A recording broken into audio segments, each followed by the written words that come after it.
Hey folks, Lexi here. Welcome back. In today's video, I wanted to do my Tarot Wrapped 2025. As many of you may know, I'm a big music nerd, music junkie, and of course this week Spotify their 2025 Wrapped, and I always get so excited for that because that really tells me what I've been listening to throughout the year, what I've been albums, artists, songs, so on and so forth. And I kind of wanted to do that with tarot. And these aren't necessarily going to be my top 10 or anything of that nature. I mean, I will perhaps give you a top 5, but I wanted to talk about the decks that I've been using throughout the year, maybe break it down quarterly. Now, of course, I won't necessarily be talking about November or December, seeing as we are in the month of December, and I just did that. No one asked November. I'll just be kind of going through January through October, what I've been using, my standout decks, and decks I want to kind of really dig deeper into in 2026. So, yeah, stay tuned for my Tarot Wrapped 2025. Okay, so let's start off with January. If you see me looking around or grabbing my phone, I have some pictures with dates and decks obviously over here to the side that I can show you. But if we're going to start off, we're going to start off with the month of January. And I am an Aquarius, and I was born in January, obviously. And, well, not obviously, but more than likely, right? So January is a very important, special, fun month for me. And one deck that I always use every year is the Moon Void Tarot. I typically do a birthday reading for myself with this deck. Not necessarily a new deck in my collection. I've had it for several years, and it's always been a good one. One of the standout hits, and I will say that this probably is one of my favorite decks of the year. It is the Byzantine Tarot. This deck here, I'm very excited to get into again in the new year.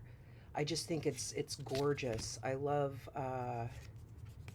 these historical, biblical in nature kinds of decks. It has one of the most beautiful moons, and I'm never going to find it, but I just think this deck is so cool.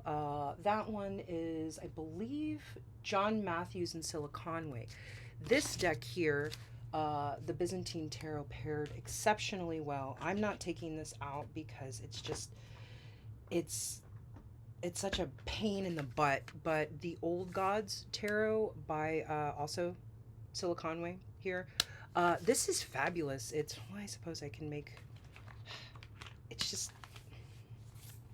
you see how it's stored? It's obnoxious. It's a split deck here. Let me pull a couple of cards here. And of course I have the extra cards just thrown in there. But it has these artifacts, and it's just a phenomenal deck, and it paired exceptionally well with the Byzantine Tarot.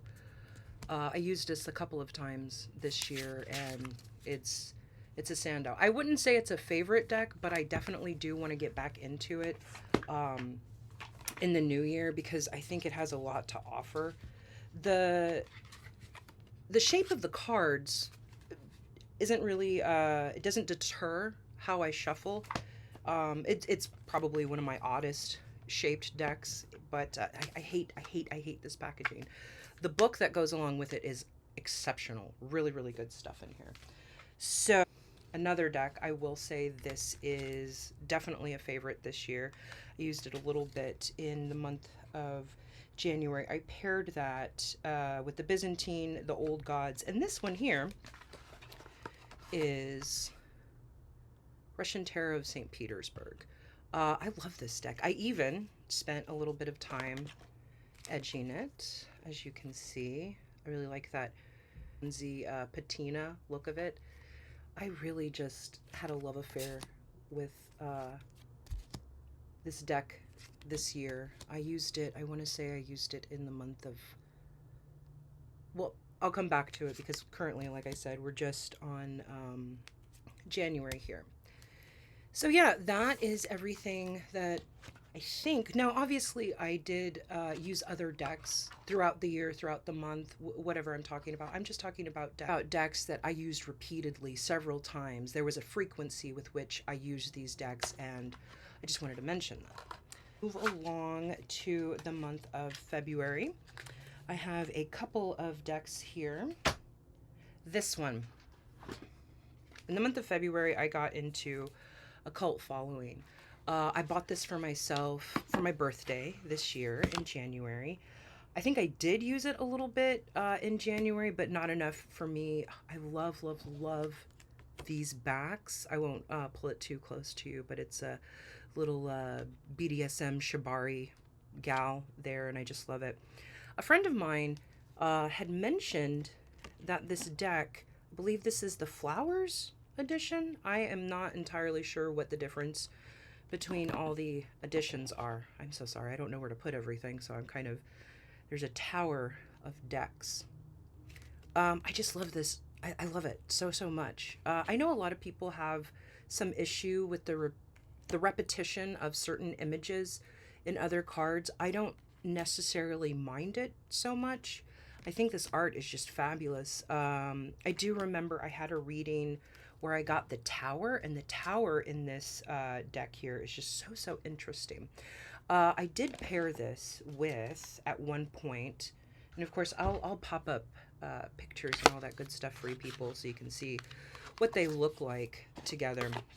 So a cult following, and I did of course use this several more times in this first quarter of the year. I know I used it in March, February and March. Got it in January. So this I'm not going to take out because it's such a pain in the butt to take out. But this is the La Flora Tarot. This is so beautiful and soft, and it goes with everything, like everything. This is one of the surprising decks, like one of the most surprising decks for me this year, because I was just so enamored. It's so romantic. It's so delicate and soft. And like I said, I wish I could take it out and show you, because it's just a... You know when you don't want to open certain decks and you do open them and they're like, okay, I know I'm going to be using this for a while, so I'll find a bag to transfer it to, and when I'm done with it, I'll put it back in its stupid snug tuck box.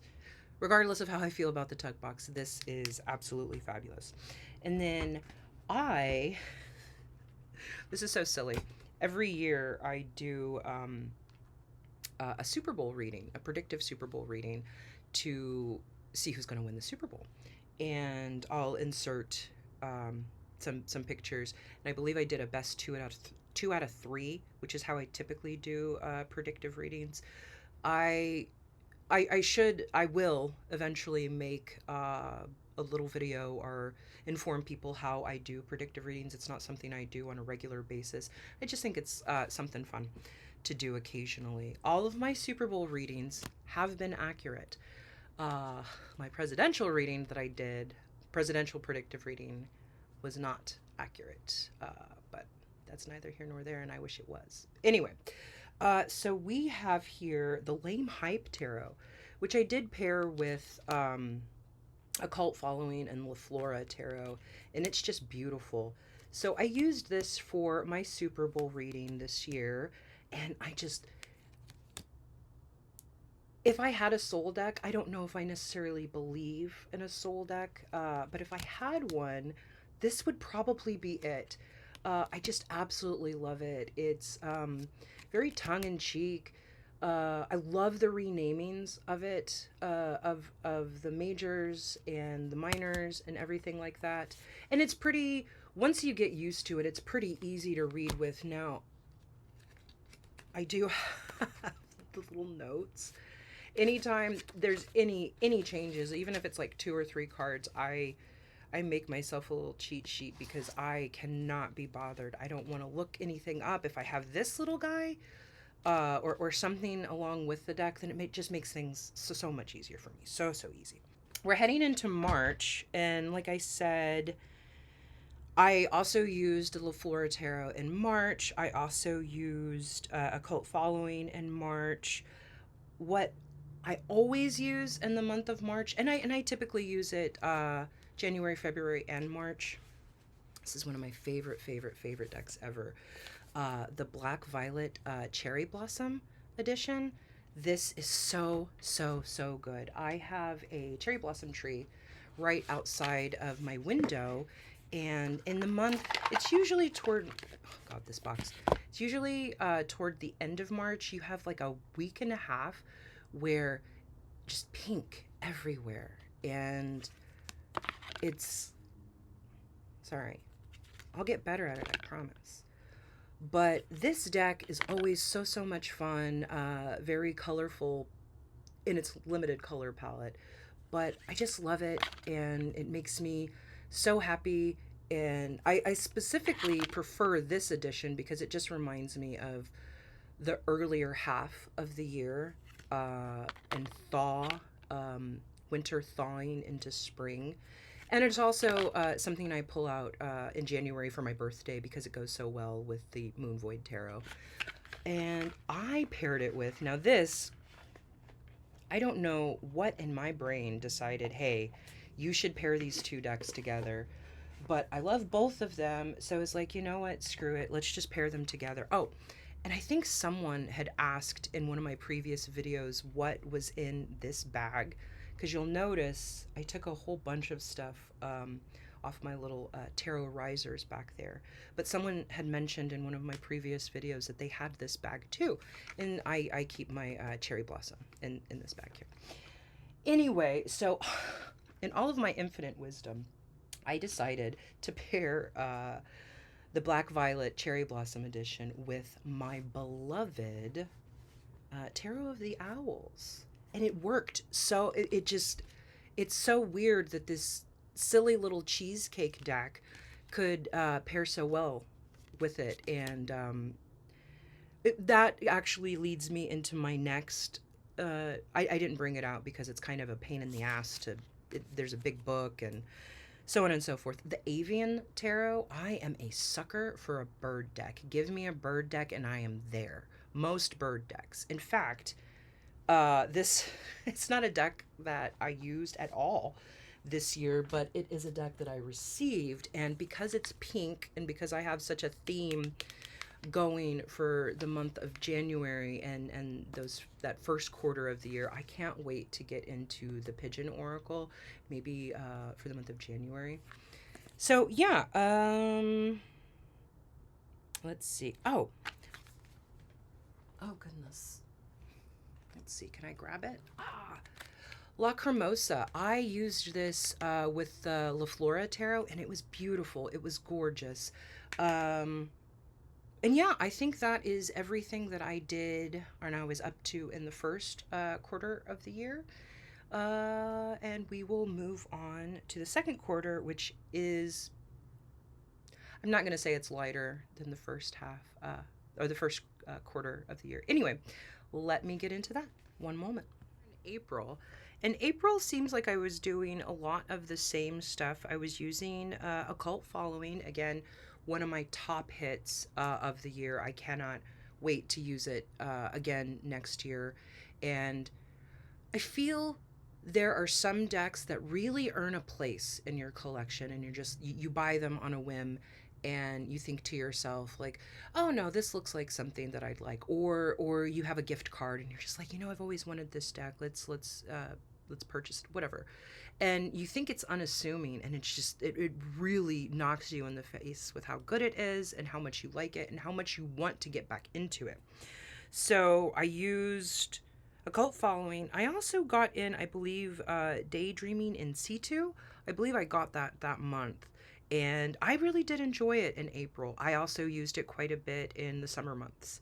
I believe I did a reading on Easter with the Hoi Polloi and the Moon Baby Tarot. I can't, they read so beautifully together. And you would think they had the same energy, but they don't. And they read perfectly fine by themselves. They read perfectly fine together.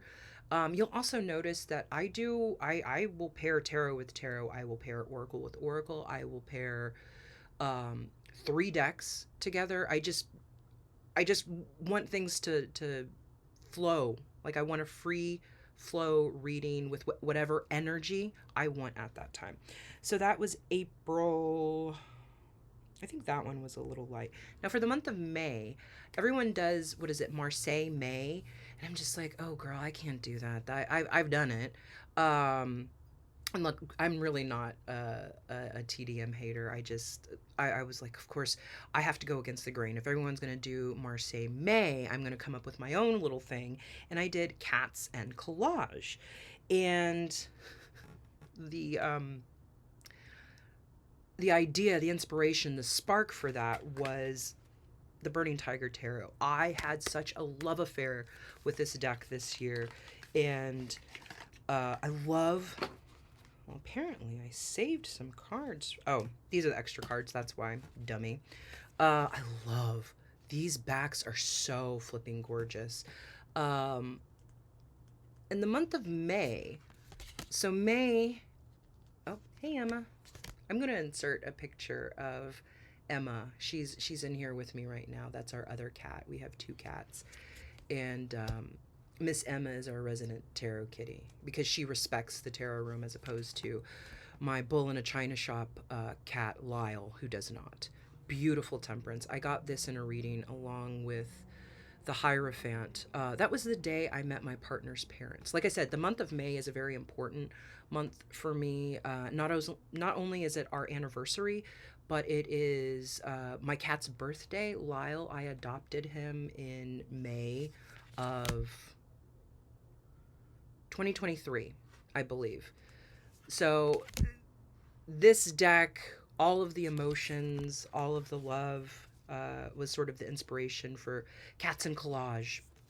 And speaking of Cats and Collage, my partner, for the anniversary, because I adopted my cat Lyle, I adopted him 1 week before our anniversary.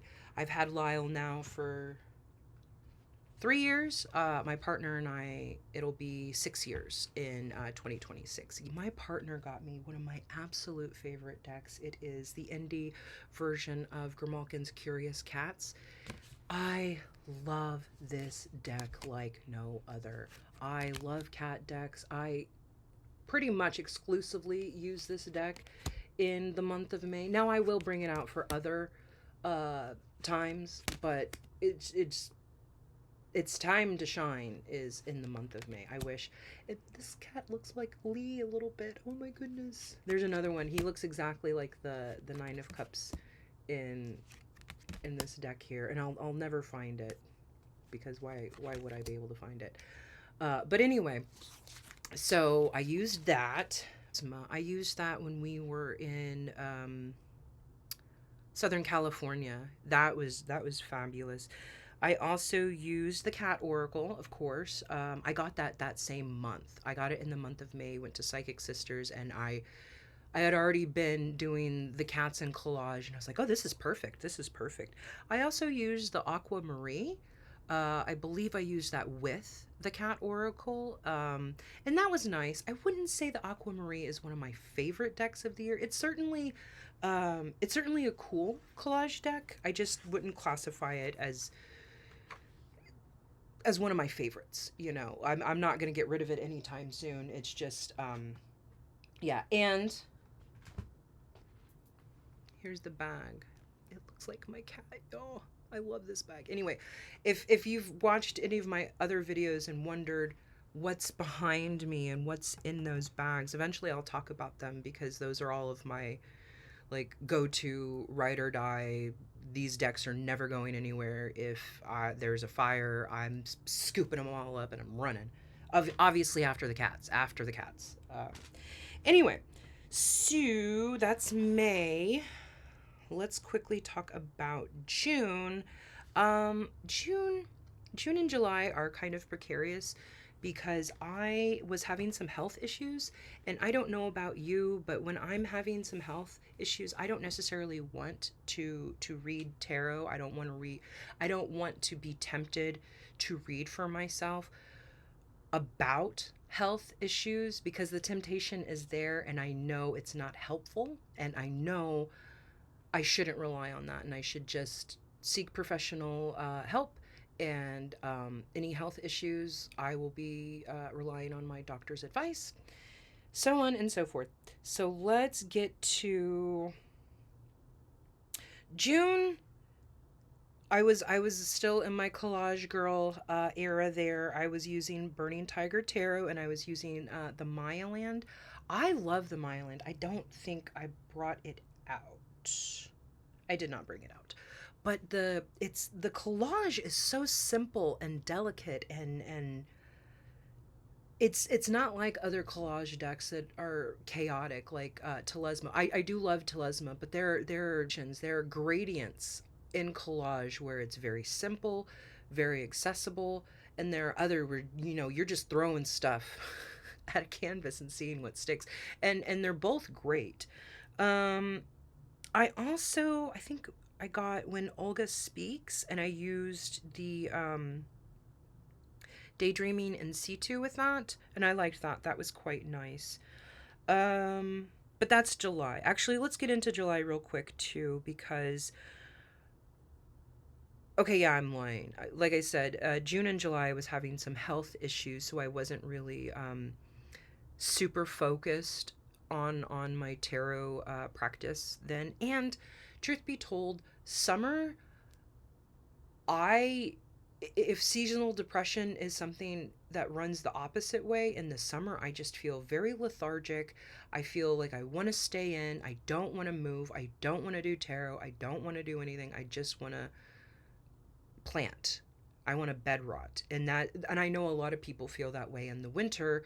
It's just I don't like doing anything. I don't like exerting more energy than I have to in the summer. I like to reserve that energy, whereas in the winter I want to be out. I want to be doing things. I want to be creative. I want to offer myself that light, as opposed to going outside in the summer. It's just like, oh, it's too much. It's too much. So anyway, June was Burning Tiger Tarot and Maya Land. When we get into July, I have the Beautiful Rebellion Tarot, which is, I don't know if it's one of my favorite like found art decks, or not found art. I can't, I don't know really what you call that, but these decks that use famous images from public domain. I wish I could remember what it's called, but anyway, I wouldn't say I love the Beautiful Rebellion. It's fine. It's fine. Definitely not one of my favorites. I was using Daydreaming in situ and When Olga Speaks in the month of July. So I think we're gonna end it there, and I will come back finishing out the year. So now let's talk about the month of, oh goodness. Let's talk about the month of August. In August, I fell in love with Echoes Through Time by Lynn Thurman. I did some really fun and interesting and cute readings with this deck. I got a Labubu. And I did a reading. Is my Labubu real? And I really like decks that are kind of I don't know, that don't take themselves too seriously. I have, what is it, the Quiet Rebel Oracle. I didn't get her tarot deck. I don't like, I don't want you to tell me what the Queen of Pentacles is, right? I know what the Queen of Pentacles is. I know what the Knight of Wands is. He's an asshole. No, I'm just kidding. But I did like, and I did use, what is it? The Quiet Rebel Oracle. I'm looking at it right here. I wouldn't say it was a standout or a favorite of mine this year. And like I said, I had no desire or interest to get the Quiet Rebel tarot deck. I just like, I like the art. I like the art. I just don't, I don't want you to tell me what the Empress means, you know, because I have my own thoughts and opinions on that. But anyway, I just love, oh God, look at that Four of Swords. Isn't that the coolest thing ever? It's these old paintings put into modern scenarios that I just love.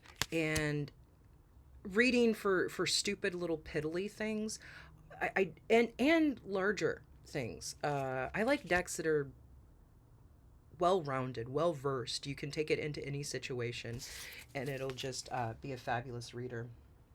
let's see here. We're still in August. Tenebrae Tarot. I believe I got Tenebrae Tarot from Etsy in the month of August, and I did use it quite a bit. I also used it in October and November. I think I skipped it in September for some reason.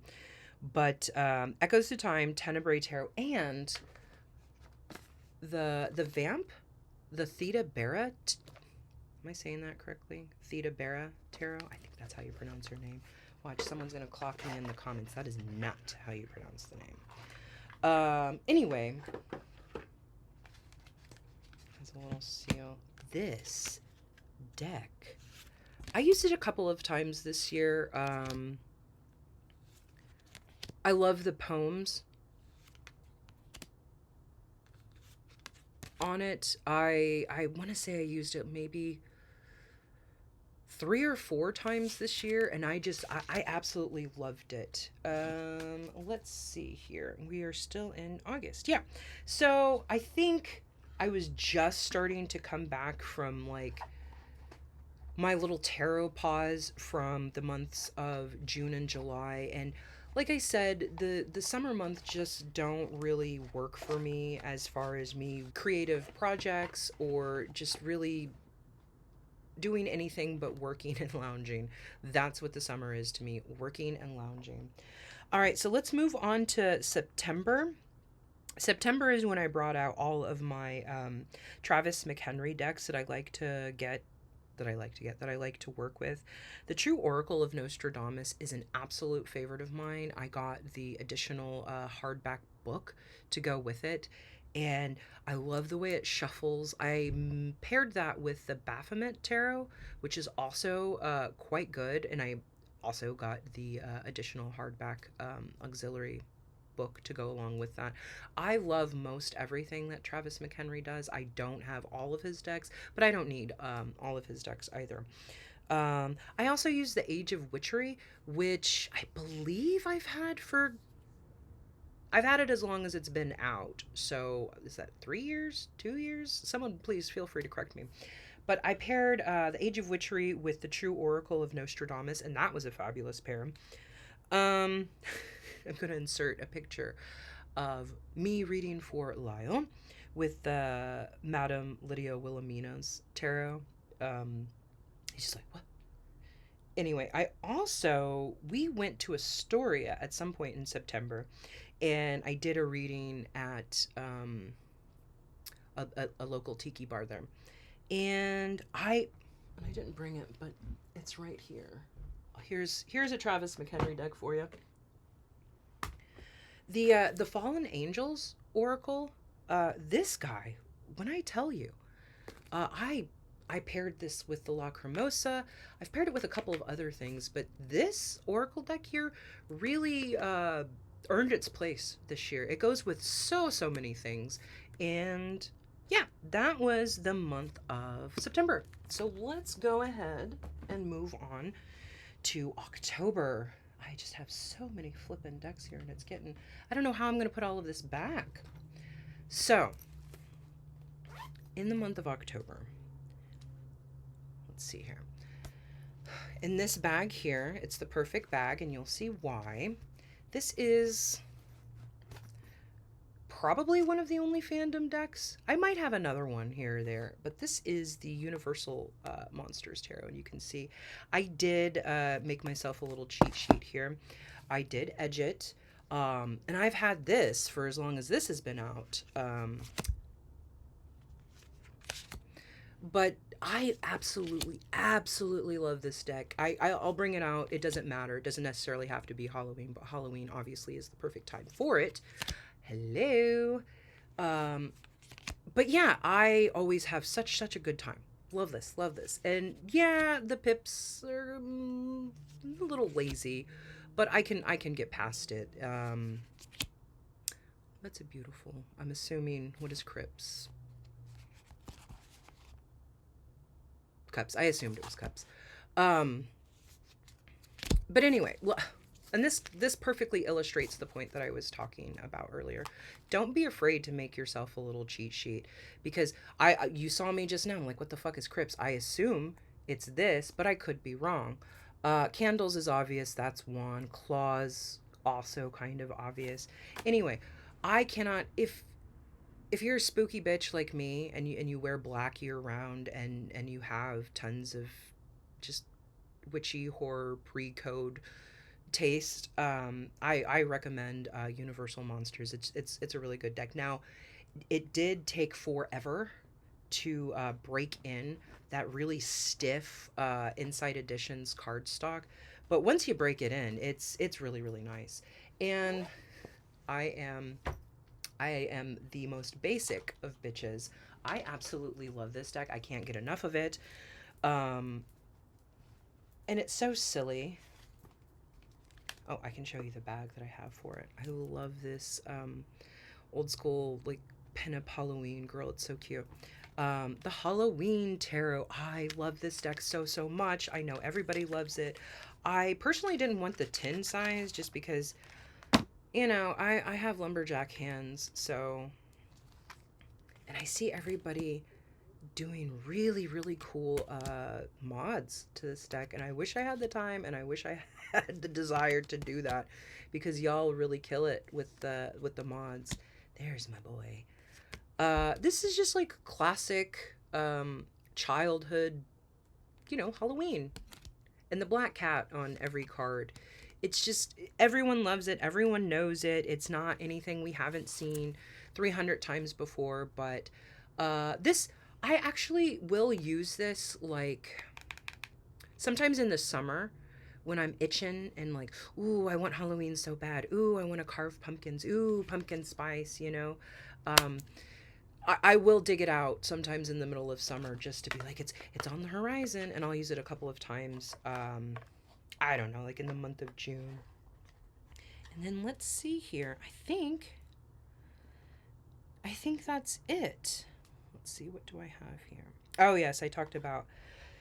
Well, before we go, I wanted to just mention a couple of honorable mentions. Maybe they didn't slot into a month. Maybe I only used them once that month and then once again in another month. Um, Sorry, my goodness. The Tarot of Bones, this was a sleeper. I got this used, and it was fine. I got it with the guidebook.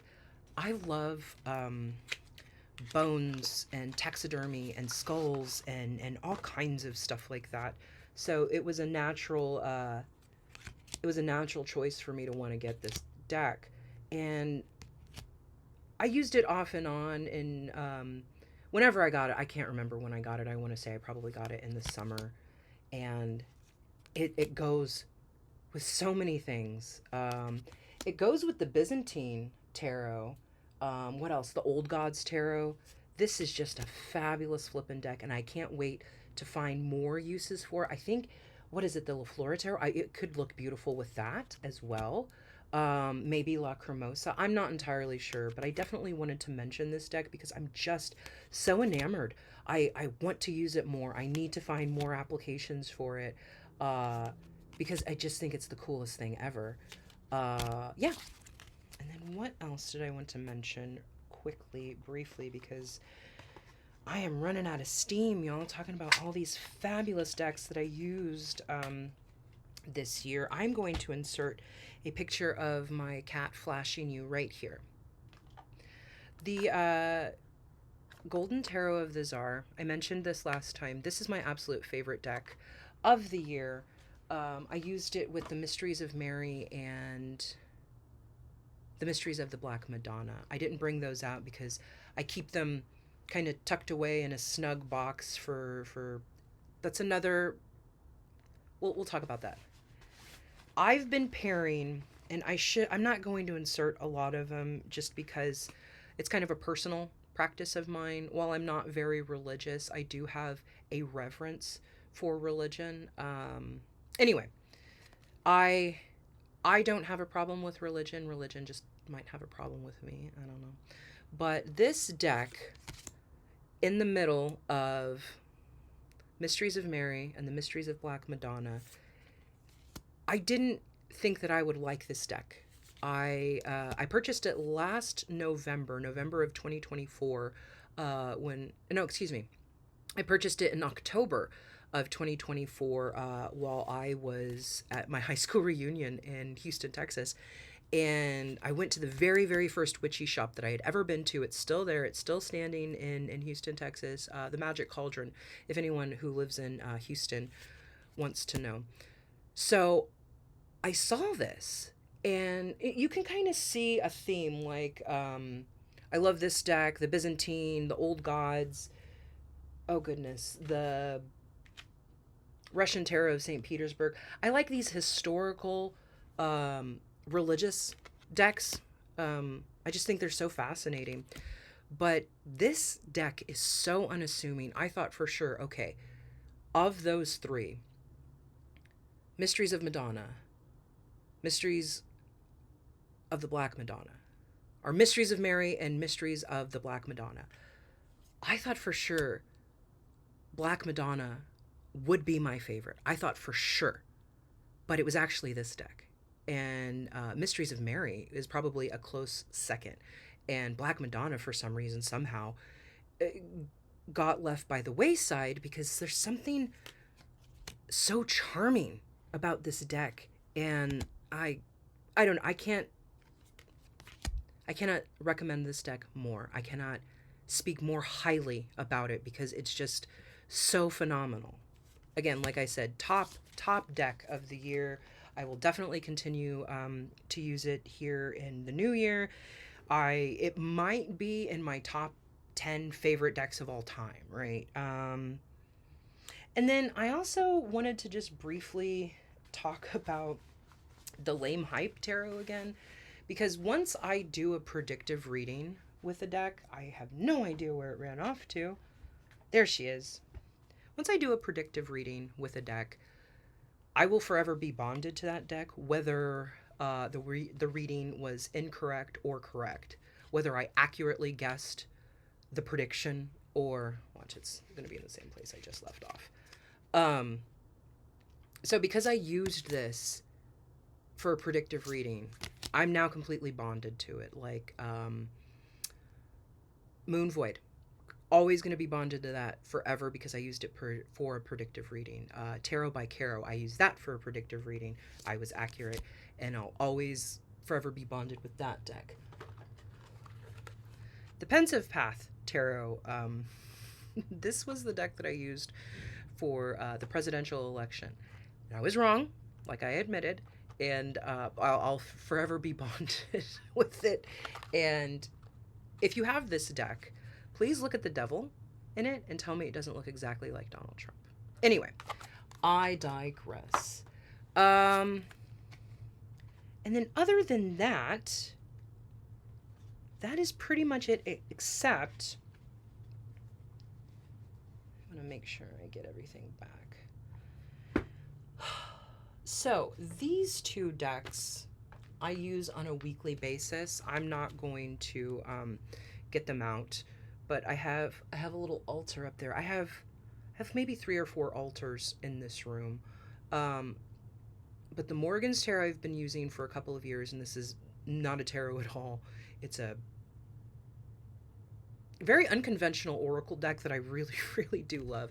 And I've been using it with the Supernova Tarot. I love this deck. These guys have been paired for at least over a year, and I'm working through them card by card, so it's going to be a very, very long time before I'm finished with it. But yeah, these are my weekly check-in. So yeah, that is all the decks, save for everything that I just told you about in No One Asked November, and save for the things that I'm using currently this month.